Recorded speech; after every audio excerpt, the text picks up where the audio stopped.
Cant Homeschool. That's what we're going to be talking about today, and this one is near and dear to my heart. Maybe because I've been homeschooling 25 years plus. Maybe it's because I have a little tiny corner of the internet and I am connected with moms of all shapes and sizes and walks of life. But in this two-part video series, we're going to address moms or families that truly can't homeschool right now.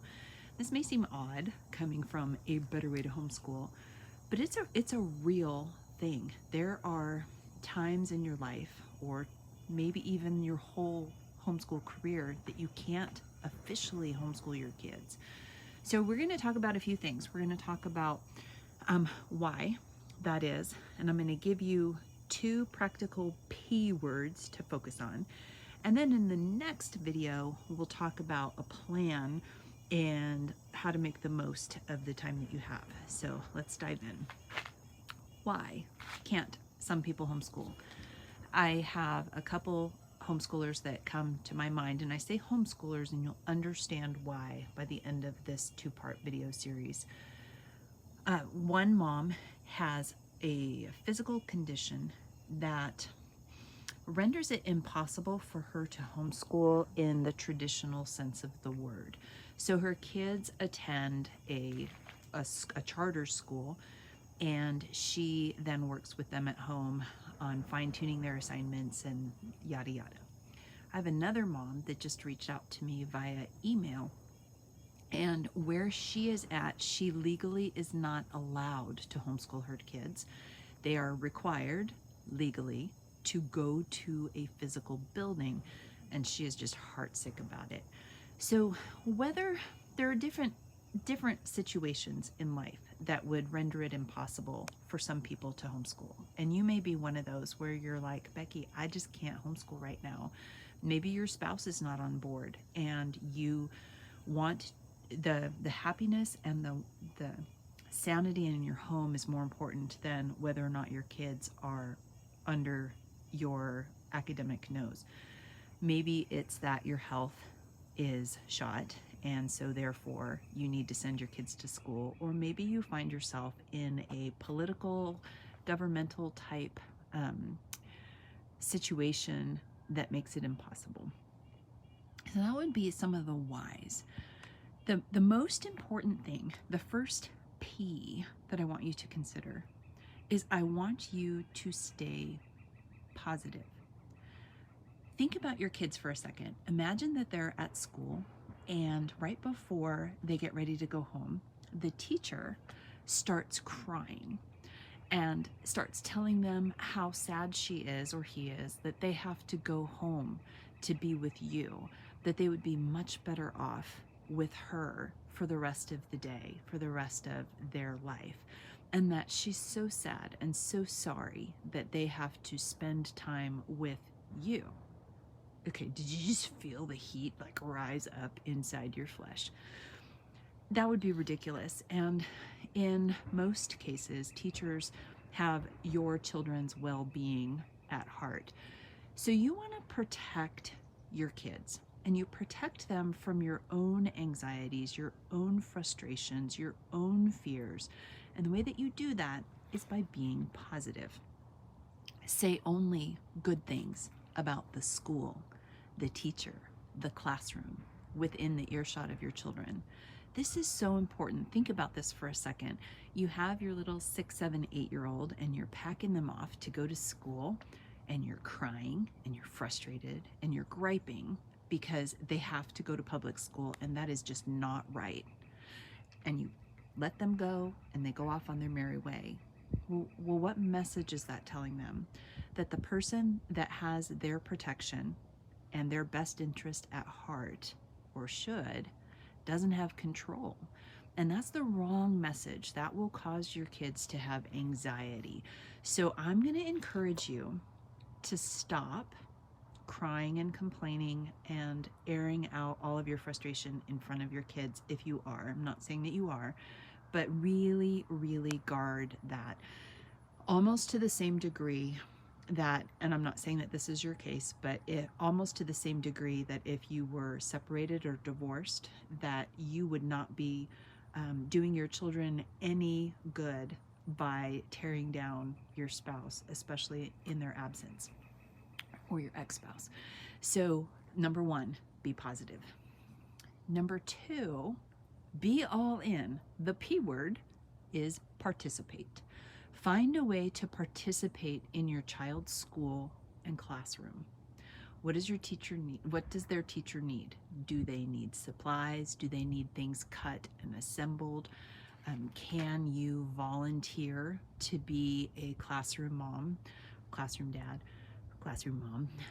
The gal that reached out to me most recently is very heartbroken because not only do her kids have to go to school, and it's out of her hands politically or legally, but they have to go to school. She's not allowed to be present inside that classroom under the circumstances.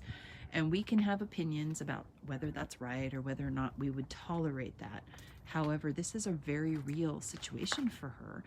And so she needs to be creative on how she can come alongside and support the teacher and the school. And it really starts by being really good at doing what's called good gossip. You know, you want to only say good things about people when they're not around, because you don't want to infect your children's minds and security. You want to be the one that helps let them know that they are safe, that they are doing exactly what they're supposed to be doing at this moment, and that you have their back. You're going to protect them, you're going to encourage them, you're going to love on them, and you are also going to support their teacher and their social network at school when they have to be away from you.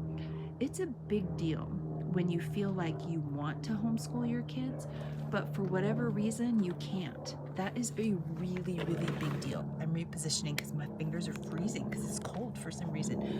It's a big deal when you want to homeschool your kids, but you can't. And it really can undermine your confidence and just the foundation of how you feel as a parent. And I want you to know that you are not alone. You are not the only homeschool parent that can't homeschool right now, but you can make it through. You really can. So understand that your why for now may or may not be permanent. Yeah, I have my friend that has physical issues that makes it impossible for her to actually handle the all-day homeschooling of her kids. That's not going to change for her because of her health and the way that what she's dealing with will progress over time. However, she can still come alongside her kids and be happy and understand that the other people in her children's lives, the teachers and the principals and the counselors or whoever is interacting with her kids, that truly they have those kids' best interest at heart. I grew up in the public school, and I was actually against homeschooling when we first started because, you know, homeschoolers are weird. But I did just fine in a school, and I'm guessing a lot of you did just fine in a school as well. And when I think about all of the teachers, now I know it's a different climate, so I'm not trying to like whatever. All of the teachers in my career, only a few were like really whacked or weird. Most of them loved teaching, loved kids, loved families, and loved coming alongside and seeing kids and families succeed. And I think as a general rule that teachers out there are really just trying to do their best, and they're trying to work within the system that they're given. And so we can help them as homeschoolers or wannabe homeschoolers wish we could be homeschoolers by making their life easier and making it happier and more appreciated. So let your kids hear you say amazing things about their teacher, amazing things about their school, amazing things about what they're doing and how they're performing, because it will help build their confidence. Does that make sense? So There are real reasons that you can't homeschool. I get it. But you can infuse positive, and you can participate with your kids' physical education during the day, and that will help them be secure and safe and grow as they are learning in the environment that they need to be in right now. So in the next video, we are going to be talking about a plan and time. Ready? Because I know this is a big deal, and I want you to know that it's gonna be okay. It really is gonna be okay. So I'll see you in the next video.